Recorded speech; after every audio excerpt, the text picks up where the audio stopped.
अस्सलाम वालेकुम वरहमतुल्लाहि वबरकातुहू। दोस्तों, मैं एडवोकेट हारून रशीद, उत्तराखंड हाई कोर्ट नैनीताल। पिछली वीडियो में मैंने आपसे किच्चा और सरौली के मसाइल पर बात की थी। आप लोगों ने उसको सुना, समझा और मुझे काफ़ी सराहा। मैं इसके लिए आप सभी का शुक्रगुज़ार हूँ। तारीफ़ मेरी नहीं है, तारीफ़ आपकी है कि आपने मेरी बात को सुना, समझा और उस पर गौर किया। दोस्तों, उसके बाद मैंने ये फ़ैसला किया कि मैं एक यूट्यूब चैनल के ज़रिए आप सबसे बात करूँ, क्योंकि हमारी बहुत सी माँ-बहनें फ़ेसबुक का इस्तेमाल नहीं करती हैं, जिसकी वजह से मेरी बात उन तक शायद ना पहुँच रही हो। यूट्यूब एक ऐसा माध्यम है जो सभी के पास अवेलेबल भी है और जनरली लोग इसका यूज़ करते हैं। तो सभी छोटे-बड़े, मर्द, औरत सभी मेरी बात को सुन सकें, इसलिए मैं यूट्यूब के ज़रिए आज आपके सामने मौजूद हूँ और आप सभी से मेरी गुज़ारिश है कि इसको लाइक करें, सब्सक्राइब करें और बेल आइकन का जो बटन है उसको भी दबाएँ, ताकि जो इसकी नोटिफ़िकेशन वगैरह है वो आप तक टाइम से पहुँचती रहे। दोस्तों, आज फिर मैं इस किच्चा और सरौली के मसाइल को लेकर आपके बीच में मौजूद हूँ। दोस्तों, सबसे पहले तो मैं ये वाज़ेह कर दूँ कि मैं किसी पार्टी या किसी गुट का नहीं हूँ, ना ही किसी गुट और किसी पार्टी में मुझे जाना है। मुझे राजनीति में या किसी पार्टी में कोई दिलचस्पी नहीं है और भारत के मुसलमानों का जो मुस्तक़बिल है या जो हाल है या जो मसाइल हैं, उसका हल भी सियासत में नहीं है। इस पर मैं इंशाअल्लाह फिर किसी दिन बात करूँगा।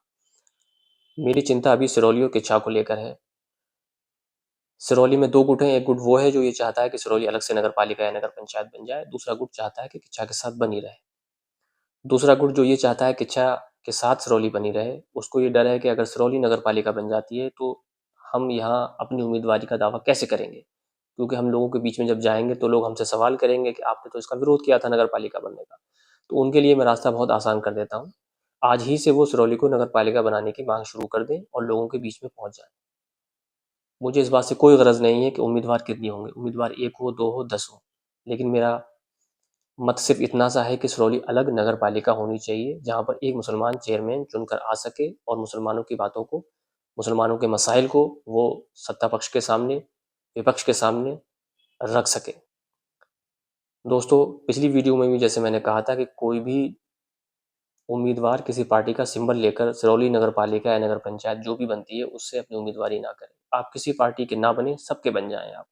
आप निर्दलीय के तौर पे अपनी उम्मीदवारी करें, सारे मुस्लिम वोटर्स होंगे, कैंडिडेट सारे मुस्लिम होंगे, जीत कर आ जाएँ। आने के बाद सत्ता पक्ष हो या विपक्ष हो, सबके साथ आप समन्वय और सहयोग से काम करें। जब आप निर्दलीय जीत कर आते हैं, तो सत्ता पक्ष हो या विपक्ष हो, दोनों को ये उम्मीद होती है कि ये हमारे साथ आ सकते हैं। जब आप किसी पार्टी के होते हैं, तो ये उम्मीदें धराशायी हो जाती हैं, क्योंकि आप एक पार्टी की विचारधारा और उसके आदर्शों से जुड़े होते हैं और आप पार्टी की लाइन के खिलाफ जाकर ना कोई बात कर सकते हैं, ना अ, कुछ और काम कर सकते हैं। बहुत सारे मसाइल ऐसे होते हैं या पॉलिसीज़ होती हैं जिस पर आपको खामोश रहना पड़ता है। जब आप निर्दलीय होते हैं तो आपकी अपनी पॉलिसी होती है, अपनी विचारधारा होती है, अपना नफ़ा होता है और अपना ही नुकसान होता है। कांग्रेस भी ये नहीं चाहती है कि आपको उम्मीदवार बनाया जाए। किच्चा सरौली अगर एक होता है तो उम्मीदवार कांग्रेस की तरफ से मुसलमान नहीं होगा। इसका टेलर आपको लालपुर में मिल जाएगा। पूर्व प्रधान अकील अहमद, जिन्होंने हरीश रावत जी को 2017 में 2022 में मौजूदा विधायक को इलेक्शन लड़ाया, कांग्रेस ने उनको टिकट नहीं दिया। वो तकरीबन 60 साल के हैं, इतने सीनियर होने के बाद भी उनको टिकट नहीं दिया गया। कांग्रेस से भी एक नौजवान साथी को टिकट दिया गया। मैं उनका विरोध नहीं कर रहा हूँ, मेरा सिर्फ कहना इतना है कि जब विधायक आपको बनाया जा सकता है, तो आप एक नगर पंचायत का चेयरमैन मुसलमान को क्यों नहीं बना सकते? तो मुसलमानों को अपने विकल्प खुले रखने चाहिए, कैंडिडेट को देखना चाहिए, चाहे वो किसी भी पार्टी का हो। और मेरी चिंता इसलिए भी है कि सिरौली कहीं दूसरा बनभूलपुरा ना बन जाए। बनभूलपुरा में यही हुआ है कि मुसलमान वहाँ की एक पार्टी को वोट देते रहे और उस पार्टी ने भी मुसलमानों का बेड़ा ही गर्क किया। डबल इंजन की सरकार उत्तराखंड में कांग्रेस की रही, लेकिन कांग्रेस ने कभी भी रेलवे की ज़मीन का ट्रांसफ़र उन लोगों के नाम में नहीं किया। चाहते तो वो ऐसा कर सकते थे। उन्होंने भी मुसलमानों को सिर्फ़ इस्तेमाल किया है।